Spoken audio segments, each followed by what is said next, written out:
ഒരു വ്യക്തിക്ക് മൂല്യം കൽപ്പിക്കേണ്ടത് എപ്പോഴാണ്? ധർമ്മപരിപാലനം, കാരുണ്യ പ്രവർത്തനം, ഉത്കൃഷ്ടമായ സ്വഭാവ ഗുണങ്ങൾ, ഇതാണ് ഒരു വ്യക്തിയുടെ ആത്മീയ മൂല്യത്തിന്റെ മാനദണ്ഡം. ഇതാണ് പൂർവകാല മഹാന്മാരുടെയൊക്കെ സ്വഭാവം. തബഖാത്തുൽ ഇമാം ഇബ്നു സുബ്കിയിൽ കാണാം, സയ്യിദി അഹ്മദ് റിഫായി റളിയല്ലാഹു അൻഹു ഒരു വെള്ളിയാഴ്ച ഉറങ്ങിപ്പോയി. ഒരു പൂച്ച വന്ന് തന്റെ കുപ്പായ കയ്യിൽ സൗമ്യമായി കിടന്നുറങ്ങി. സയ്യിദി അഹ്മദ് റിഫായി റളിയല്ലാഹു അൻഹു ഉണർന്ന് നിസ്കരിക്കാൻ പോകാൻ ഒരുങ്ങുമ്പോൾ ഈ പൂച്ചയെ ഉണർത്തണം. അതിന് വിഷമാവും. തന്റെ കുപ്പായ കൈ മുറിച്ച് പൂച്ചയ്ക്ക് ഉറക്കിന് ഭംഗം വരാതെ രക്ഷപ്പെടുത്തി അദ്ദേഹം പള്ളിയിലേക്ക് പോയി. അൽ ഇമാം അബ്ദുൽ വഹാബ് ഷാറാനി റളിയല്ലാഹു അൻഹു ഇത്തരം അനുഭവങ്ങളെല്ലാം ഉദ്ധരിച്ച ശേഷം അഹ്മദ് റിഫായി റളിയല്ലാഹു അൻഹുവിനെ കുറിച്ച് പറയുന്നുണ്ട്, വകഅൻ ഖദ് കല്ലഫഹു അല്ലാഹു ബിന്നദരി ഫീ അംരി ദവാബി വൽ ഹയവാനാത്ത്. ജീവജാലങ്ങളുടെയും മൃഗങ്ങളുടെയും ഒക്കെ കാര്യത്തിൽ പ്രത്യേക പരിഗണന പുലർത്തണമെന്ന് അല്ലാഹു തആല അദ്ദേഹത്തെ ഏൽപ്പിച്ചതുപോലെ ആയിരുന്നു റിഫായി ഷെയ്ഖിന്റെ ജീവജാലങ്ങളോടുള്ള പെരുമാറ്റങ്ങൾ. ഒരു നായ ചൊറി പിടിച്ച് തന്റെ ആശ്രമത്തിന്റെ പരിസരത്ത് വന്നപ്പോഴേ ആളുകളൊക്കെ ആട്ടിത്തെളിച്ച് നായയെ വിദൂരത്താക്കും. സയ്യിദി അഹ്മദ് റിഫായി റളിയല്ലാഹു അൻഹു നായയെ അടുത്തേക്ക് വിളിച്ചു, കഴുത്തിന് കയറിട്ട് വിജനമായ ഒരു സ്ഥലത്ത് കൊണ്ടുപോയി പന്തല് കെട്ടി സൗകര്യമുള്ള ചികിത്സകൾ കൊടുത്തു. എണ്ണയും മരുന്നുമൊക്കെ നൽകി ആ ചൊറി പിടിച്ച നായയ്ക്ക് ചികിത്സ കൊടുത്തുകൊണ്ട് സുഖപ്പെട്ട ശേഷം അതിനെ നല്ല ചുടുവെള്ളത്തിൽ കുളിപ്പിച്ച് രക്ഷപ്പെടുത്തി വിട്ടു. സയ്യിദി അഹ്മദുൽ കബീർ റിഫായി റളിയല്ലാഹു അൻഹു. എന്താണ് ഇതിന്റെ ഒക്കെ അടിസ്ഥാനം? സഹീഹുൽ ബുഖാരിയിൽ കാണാം റസൂലുള്ളാഹി പറഞ്ഞത്, ഒരാൾ നടന്നു പോകവേ ദാഹിച്ചു വലഞ്ഞു, വെള്ളം കിട്ടണം. അദ്ദേഹം ഒരു കിണർ കണ്ടെത്തി ഇറങ്ങി അതിൽ നിന്ന് വെള്ളം കുടിച്ചു. അപ്പോഴുണ്ട് നാക്ക് നീട്ടി ദാഹിച്ചു വലഞ്ഞ് ഒരു നായ. ആ നായ വെള്ളത്തിന്റെ നനവുള്ള സ്ഥലത്തൊക്കെ നക്കി തുടക്കുകയാണ്.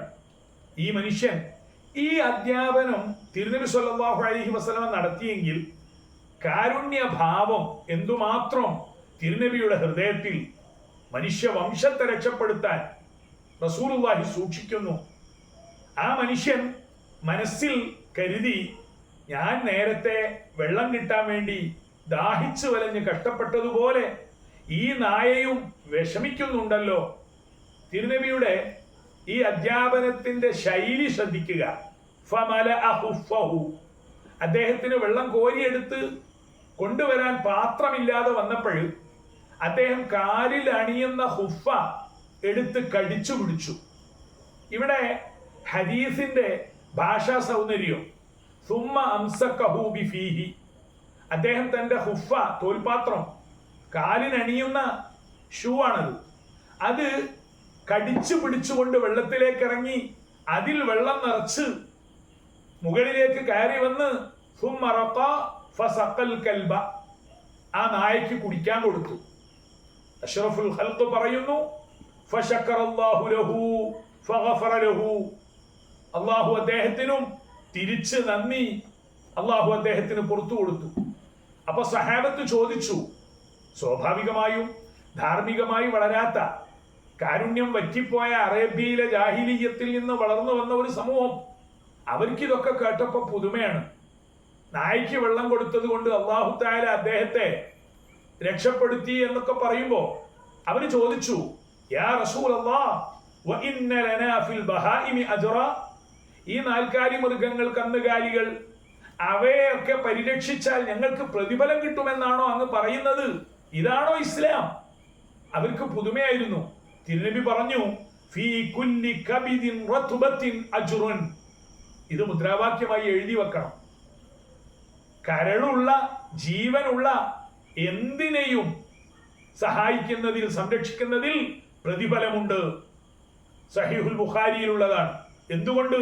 ഇന്നല്ലാഹ കതബൽ ഇഹ്സാന അലാ കുല്ലി ഷൈ, എല്ലാ ജീവജാലങ്ങളോടും വ്യക്തികളോടും എല്ലാവരോടും നന്മ പുലർത്തണമെന്നാണ് അള്ളാഹുവിന്റെ നിശ്ചയം.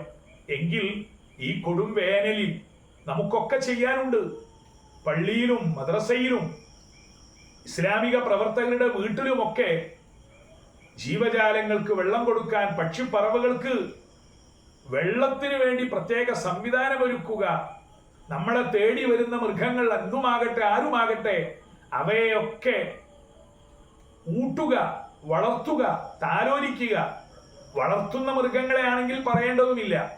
പൂച്ച നമ്മുടെ വീട്ടിലൊക്കെ കളിച്ചും രസിച്ചും കൂടെ കിടക്കുന്ന ജീവിയാണ്. ഒരു പെണ്ണ് പണ്ട് ഒരു പൂച്ചയ്ക്ക് വേണ്ടതുപോലെ ആഹാരം കൊടുത്തതുമില്ല, ആഹാരം കഴിക്കാൻ പൂച്ചയെ പുറത്തു വിട്ടതുമില്ല. ആ ഒരൊറ്റ കാരണത്താൽ സയ്യിദുന നബി സല്ലല്ലാഹു അലൈഹി വസല്ലമ പറയുന്നു, ആ പെണ്ണ് പൂച്ചയ്ക്ക് ആഹാരം കൊടുക്കാതെ വിഷമിപ്പിച്ചു. ദഖലത് ഇംറഅത്തുൻ അന്നാർ, ഒരു പെണ്ണ് നരകത്തിൽ പോകേണ്ടി വന്നിട്ടുണ്ട്. ഫീ ഹിർറത്തിൻ റബതത്ഹാ, ഒരു പൂച്ചയെ കെട്ടിയിട്ടു ആഹാരം കൊടുക്കാതെ. ഫലം തുത്ഇംഹാ വലം തദഅഹാ തഅകുലു മിൻ ഖശാശിൽ അർദ്, ഭൂമിയിൽ എവിടെയെങ്കിലും പോയി വണ്ട് പ്രാണികളെയോ പുല്ലോ എന്തെങ്കിലും തിന്ന് പൂച്ച ജീവിക്കും, അതിനൊട്ട് സമ്മതിച്ചതുമില്ല. ക്രൂരയായ ഈ ദുഷ്ട പെണ്ണ് അതേ നരകത്തിലേക്ക് പോയി. തിരുനബി സല്ലല്ലാഹു അലൈഹി വസല്ലമയുടെ ഈ അധ്യാപനം. വേറെ ഒരു വേശ്യയായ പെണ്ണ് സഹീഹുൽ ബുഖാരിയിൽ കാണാം. മറത്ത് ബി കൽബിൻ യൽഹസ്, വെള്ളം കിട്ടാതെ ദാഹിച്ചു വലഞ്ഞ് വിഷമിച്ചു പോകുന്ന ഒരു നായയെ കണ്ടപ്പോൾ ഇതുപോലെ വെള്ളം കൊടുക്കാൻ പാത്രം ഉണ്ടാക്കിയെടുത്ത് തന്റെ മുഖമക്കനെ കീറിയെടുത്ത് അതിൽ കെട്ടി ഫനസഅത് ലഹു മിനൽ മാ, ആ പെണ്ണ് നായയോട് കനിവ് കാണിച്ച് വെള്ളം കൊടുത്തു. ഫഉഫിറ ലഹാ ബിദാലിക, ആ സ്ത്രീക്ക് അതുകൊണ്ട് പൊറുക്കപ്പെട്ടു എന്ന് സഹീഹുൽ ബുഖാരി. സയ്യിദുനാ അബൂ ഹുറൈറ റളിയല്ലാഹു അൻഹു പൂച്ചയെ താലോലിക്കുമായിരുന്നു എന്നും അതുകൊണ്ടാണ് അബൂ ഹുറൈറ റളിയല്ലാഹു അൻഹു ആ പേര് കിട്ടിയത്. സന്ദർഭവശാൽ പറയട്ടെ, ഇന്ന് ഇസ്ലാമിക സമൂഹം ആധുനിക ഒഴുക്കിന്റെ കൂടെയാണ്. ഇപ്പൊ പൂച്ചകളെയൊക്കെ ലക്ഷങ്ങൾ കൊടുത്ത് വാങ്ങി വീട്ടിൽ പോറ്റുകയാണ്. അത് പലപ്പോഴും ജന്തു സ്നേഹവും പൂച്ച സ്നേഹവും ഒന്നുമല്ല, ഒരു തരം അലങ്കാരം, ആഡംബരം. എന്തുകൊണ്ട്?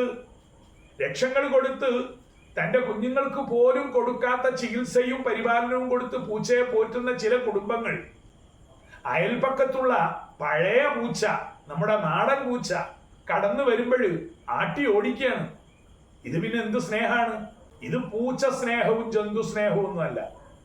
അതേ സന്ദർഭത്തിൽ അവയെ മുഴുവൻ പോറ്റാനും പരിപാലിക്കാനും നമുക്ക് കഴിഞ്ഞാൽ അത് അല്ലാഹു തആല കൃപ നൽകുന്ന ഉദാത്തമായ ഒരു ഭാവമാണ്. എല്ലാം നിയന്ത്രിക്കണം, അച്ചടക്കത്തോടെ ശ്രദ്ധിക്കണം. ബാഗ്ദാദിൽ പൂച്ചകളെ സംരക്ഷിക്കാൻ വേണ്ടി മാത്രം വഖഫ് ഭൂമിയുണ്ട് എന്ന് ചരിത്രത്തിൽ കാണാം. പൂച്ചയെ പരിപാലിക്കാൻ വഖഫ് ഭൂമി. എങ്കിൽ മൃഗങ്ങളോട്, ജീവജാലങ്ങളോട്, വണ്ട് പ്രാണികളോട് നമ്മുടെ കാരുണ്യം വഴിഞ്ഞൊഴുകണം. അങ്ങനെ ഇർഹമു മൻ ഫിൽ അർളി യർഹമുക്കും മൻ ഫിസ് സമാ, അല്ലാഹുമ്മർഹംനി യാ അർഹമർ റഹീമീൻ. വആഖിറു ദഅവാഹും അനിൽ ഹംദുലില്ലാഹി റബ്ബിൽ ആലമീൻ.